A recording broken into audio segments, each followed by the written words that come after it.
Il y a longtemps que les entreprises ont compris que la marque, l'image de marque, la communication étaient un levier et des leviers très importants dans leur impact et dans leur développement.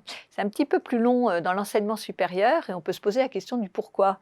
Je vais interroger Édouard Gassin, bonjour, Bonjour. directeur conseil de Campuscom, donc spécialisé dans la communication dans l'enseignement supérieur. Voilà, comment on sort du lot et pourquoi on a besoin de faire de la communication quand on est une université ou une grande école? Je pense que déjà, c'est ça. Avant de vouloir sortir du lot, il faut comprendre pourquoi on doit sortir du lot. Nous, on pense à l'agence que ce n'est pas simplement un luxe ou un hobby, hein. C'est une nécessité absolue parce que les enjeux sont là. On est dans l'enseignement supérieur et la recherche, dans un environnement qui est très très dense et très homogène. Il y a beaucoup d'acteurs, des centaines d'acteurs, ne serait-ce qu'en France. Et là, je parle qu'au niveau français. Oui, parce qu'il y a quand même l'enjeu de la globalisation. Et en plus, il y a un enjeu international de plus en plus prégnant, évidemment. Et donc, dans ce contexte, en fait, comment donner des repères aux différentes cibles qu'on vise, des lycéens, des parents d'élèves, des étudiants, des entreprises également, pour les inciter à choisir son établissement, son partenaire en matière de formation, initiale ou continue. Et là, l'enjeu numéro 1, finalement, c'est bien la marque. C'est bien ce drapeau qu'on peut brandir et qui peut permettre en fait, d'être repéré au milieu de cet environnement, encore une fois, qui est très homogène. Ce qui est intéressant dans ce que vous dites, c'est que ce n'est pas forcément pour avoir plus d'étudiants. On peut très bien aussi avoir envie de développer son image de marque sur du qualitatif, pour être sélectif. On est bien d'accord. Bien évidemment.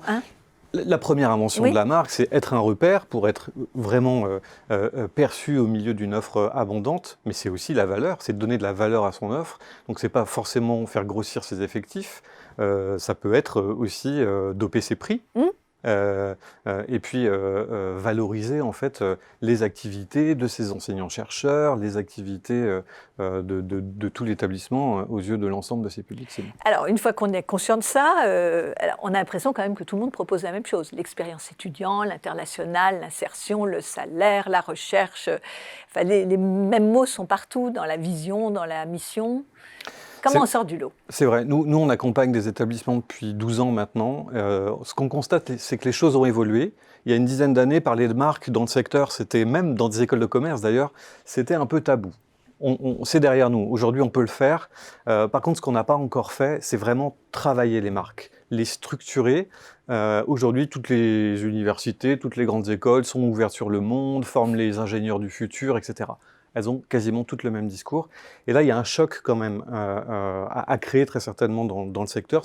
En tout cas, nous, c'est ce qu'on essaye de faire, pour apprendre aux marques à se positionner de façon plus forte, de façon parfois plus arbitraire, mais de faire des choix pour pouvoir mettre en avant leurs spécificités et puis sortir du lot. Mais alors, se positionner, ça risque aussi, quand on a un positionnement, d'écarter des personnes. Et beaucoup d'universités sont pluridisciplinaires, beaucoup d'écoles veulent se voir comme des boîtes à outils un peu. Et c'est vrai que les étudiants attendent d'avoir un peu toutes les manettes, pas être trop spécialisés. C'est un peu un risque, non, d'être trop positionné? Alors, ça pourrait l'être si la communication de marque tournait autour des disciplines, autour des activités. Dans un établissement pluridisciplinaire, au contraire, nous, ce qu'on invite à faire nos clients, c'est de travailler plus l'émotion, l'histoire, la culture de la marque, de transcender les activités pour essayer de parler au plus grand nombre et éviter de s'enfermer comme ça dans des positionnements trop marqués qui, pour le coup, pourraient être excluants de certains publics. Donc, c'est l'apparition de l'émotion, ce qu'on a vu dans beaucoup de secteurs d'activité. Alors, peut-être quelques exemples qui viennent peut-être de l'étranger, parce que il y a quand même des beaux exemples qui nous viennent d'autres pays. Oui, il y a de très belles marques à l'étranger. Je pense à BI, notamment en Norvège. Il faut absolument aller voir cette... Donc la Business School d'Oslo. Voilà, c'est ça. Il faut absolument voir ce que réalise, ce que met en ligne en termes de films publicitaires, de films de marque, cet établissement, parce qu'on est vraiment dans du film de pub, du court-métrage.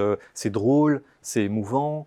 C'est impactant, c'est percutant. Ils ne parlent jamais de leur activité. On ne sait pas ce que fait BI en regardant ces clips.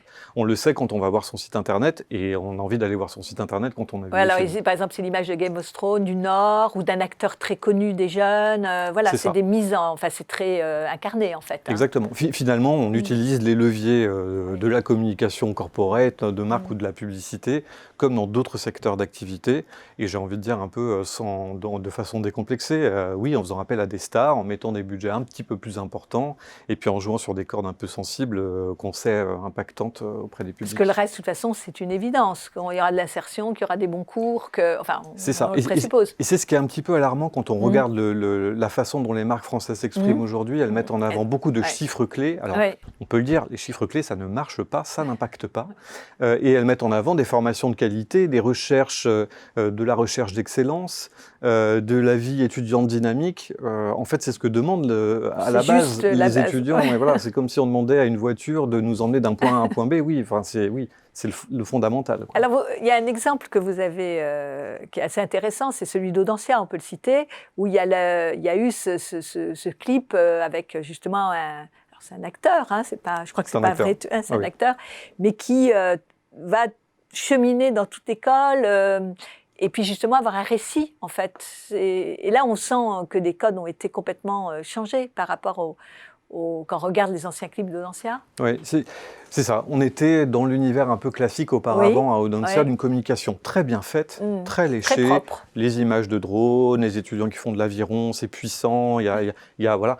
Nous, ce qu'on a rajouté, c'est ce qui nous semble être l'ADN initial d'Audencia, c'est l'audace. Donc, on a créé un film de Marc Audacieux avec, c'est un plan séquence avec un acteur qui est assez bon, un acteur anglais qui se balade dans toute l'école. Et là, il y a des tours de magie. Et puis là, il se passe plein de choses. Et il invite en fait tout au long de ce film, qui est lui-même audacieux parce qu'il fait plus d'1 minute 30. Donc, sur les réseaux sociaux, il faut quand même un peu, voilà. Et il invite en fait l'audience à oser. Et à entrer dans l'univers d'Audencia pour justement avoir ce courage d'oser, quoi. Ouais, donc ça serait un message à faire passer à l'ESR. Oser et oser sortir du rationnel pour aller vers les émotions et raconter des... Exactement. Et c'est ça le vrai enjeu, c'est de changer de cerveau, vous savez, cerveau droit, cerveau gauche. Avec le cerveau rationnel, on ne prend pas beaucoup de décisions. La plupart des décisions des êtres humains sont prises avec le cerveau émotionnel. On le sait tous et on le vit au quotidien. C'est la même chose dans l'enseignement supérieur. Merci de nous avoir fait passer toute cette expérience. Merci Isabelle.